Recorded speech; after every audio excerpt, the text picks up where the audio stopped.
Beer ఆరోగ్యానికి మంచిదా? దానిలో ఆ అరుదైన విటమిన్ ఉంటుందా? నిపుణులు ఏమంటున్నారంటే విస్కీ లేదా ఇతర మద్యం కంటే బీర్ ఆరోగ్యకరమైనదని, దీనివల్ల శరీరానికి పోషకాలు అందుతాయని చాలామంది నమ్ముతుంటారు. ముఖ్యంగా బీరులో విటమిన్ B6 ఉంటుందని వినగానే దీన్ని ఒక పోషకాహారంగా భావించేవారు కూడా ఉన్నారు. అయితే మద్యం సేవించడం ఆరోగ్యానికి మంచిదా? బీరులో ఉండే విటమిన్ B6 నిజంగానే మన శరీరానికి ప్రయోజనకరమా? దీని వెనుక ఉన్న నిజాలను ఇప్పుడు వివరంగా తెలుసుకుందాం. మద్యపానం ఆరోగ్యానికి హానికరమని తెలిసినా బీర్లో పోషకాలు ఉంటాయనే అపోహతో చాలామంది తాగుతుంటారు.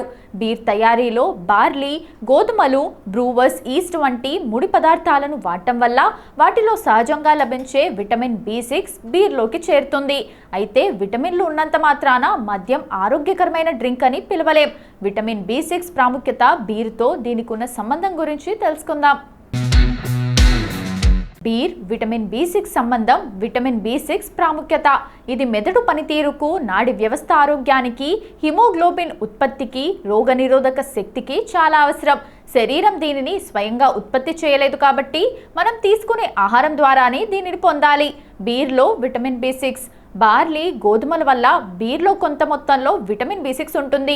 ఆసక్తికరమైన విషయం ఏంటంటే ఆల్కహాల్ లేని బీర్లలో కూడా ఈ విటమిన్ ఉంటుంది. బియ్యం ఆధారిత బీర్ల కంటే గోధుమ ఆధారిత బీర్లలో ఈ పోషక స్థాయిలు కొద్దిగా ఎక్కువ ఉంటాయని పరిశోధనలు చెబుతున్నాయి. పోషకాల కోసం బీరుపై ఆధారపడవచ్చా? నిపుణుల అభిప్రాయం ప్రకారం బీరును పోషకాల వనరుగా పరిగణించడం ఏమాత్రం సరైనది కాదు. ఎందుకంటే ఆల్కహాల్ తీసుకోవడం వల్ల కలిగే అనారోగ్య సమస్యలు విటమిన్ B6 ద్వారా పొందే చిన్న ప్రయోజనం కంటే చాలా ఎక్కువ. మాంసం, చేపలు, శనగలు, ఓట్స్, బంగాళదుంపలు వంటి సాధారణ ఆహార పదార్థాల ద్వారా విటమిన్ B6 పుష్కలంగా లభిస్తుంది. కాబట్టి పోషకాల కోసం బీరును తాగాల్సిన అవసరం లేదు. అధికంగా మద్యం సేవించడం వల్ల శరీరం పోషకాలను గ్రహించే శక్తిని కోల్పోతుంది. దీనివల్ల పోషకాహార లోపాలు తలెత్తే అవకాశం ఉంది. ఒకే విత్తనం అయినా కొన్ని దోసకాయలు తీపి, కొన్ని చేదుగా ఉండటానికి కారణం ఏంటి? వేసవిలో చల్లని దోసకాయ తినటం ఎంతో హాయినిస్తుంది. అయితే మార్కెట్లో కొన్న కొన్ని దోసకాయలు మాత్రం ఎంతో చేదుగా ఉండి తినడానికి వీలు లేకుండా ఉంటాయి. ఒకే పొలంలో ఒకే రకమైన విత్తనాలతో పండిన కొన్ని తీపిగా, మరికొన్ని చేదుగా ఎందుకుంటాయి? దీని వెనుక ఉన్న అసలు రహస్యం విత్తనాల్లో లేదు, సాగులో చేసే ఒక చిన్న పొరపాట్లో ఉంది. వేసవికాలం రాగానే దోసకాయలకు మార్కెట్లో విపరీతమైన డిమాండ్ ఉంటుంది. చూడ్డానికి అచ్చం తీపి దోసకాయల్లాగే అనిపించినా ఇంటికి తెచ్చాక తింటే చేదుగా ఉండటం మనం తరచుగా చూస్తుంటాం. దీనికి విత్తనాలు కారణమని చాలామంది అనుకుంటారు. కానీ ఇది పూర్తిగా అపోహ అని రైతులు చెబుతున్నారు. సాగు చేసేటప్పుడు మొక్క వేర్లకు తగిలే చిన్న దెబ్బే దోసకాయ చేదుగా మారడానికి ప్రధాన కారణం. దోసకాయ చేదుగా మారడానికి కారణం దోసకాయ పంట సాగు చేసేటప్పుడు క్రమం తప్పకుండా కలుపు తీయాల్సి ఉంటుంది. ఇక ఈ క్రమంలో కూలీలు లేదా రైతులు పారను ఉపయోగిస్తారు. పొరపాటున పార మొక్క వేర్లకు గనుక తగిలితే ఆ మొక్క ఒత్తిడికి గురై దాని నుంచే కాసే దోసకాయలు చేదుగా మారతాయి. మొక్క వేర్లకు ఎటువంటి నష్టం కలగకుండా జాగ్రత్తగా కలుపు తీయడం అనేది ఈ పంటలో అత్యంత కీలకమైన అంశం. పంట సంరక్షణలో జాగ్రత్తలు. కూలీల కంటే రైతులు స్వయంగా మొక్కల వేర్ల దగ్గర కలుపు తీయడం వల్ల పంట నాణ్యత పెరుగుతుంది. విత్తనాలు నాటిన నెల రోజులకే పంట కోతకు సిద్ధమవుతుంది. ప్రతి 15 రోజులకు ఒకసారి కలుపు తీయడం వల్ల మొక్కలు ఆరోగ్యంగా పెరుగుతాయి.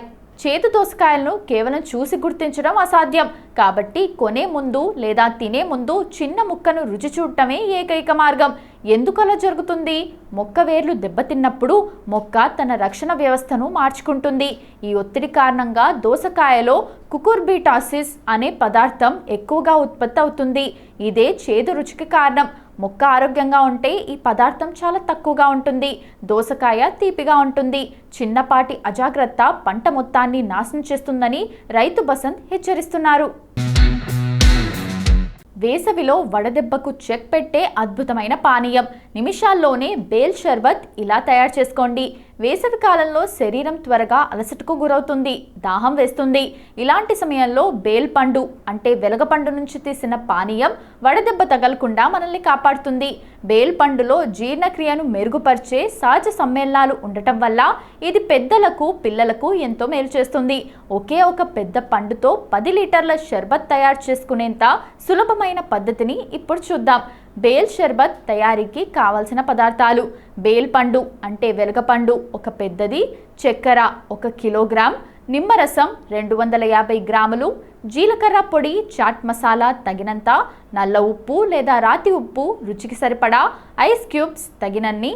తయారీ విధానం: ముందుగా బేల్ పండును చీల్చి లోపల ఉన్న గుజ్జును అంతా తీయాలి. దానిని చేతులతో లేదా మిక్సర్ గ్రైండర్లో వేసి మెత్తగా నూరండి. మెత్తగా చేసిన గుజ్జును నీటిలో కలిపి ఒక జ్యూస్ స్ట్రైనర్ సహాయంతో పాత్రలోకి వడగట్టండి. ఇలా చేయడం వల్ల పీచు గింజలు వేరుపడతాయి. వడగట్టిన రసంలో 1 కిలో చక్కెర వేసి బాగా కరగనివ్వండి. ఆ తర్వాత నిమ్మరసం, చాట్ మసాలా, జీలకర్ర పొడి, నల్ల ఉప్పు వేసి పూర్తిగా కలపండి. ఇప్పుడు ఇందులో ఐస్ క్యూబ్స్ వేసి 1-2 నిమిషాలు ఉంచితే చల్లని రుచికరమైన బేల్ షర్బత్ సిద్ధం. బేల్ షర్బత్ ప్రయోజనాలు: ఇది శరీర ఉష్ణోగ్రతను అదుపులో ఉంచుతుంది. పీచు పదార్థం ఎక్కువగా ఉండటం వల్ల జీర్ణ సమస్యలు తగ్గుతాయి. ఎండలో తిరిగే వారికి ఇది ఒక సహజ ఎనర్జీ డ్రింక్లా పనిచేస్తుంది. ఉపవాస సమయంలో తాగితే శరీరం త్వరగా అలసిపోదు.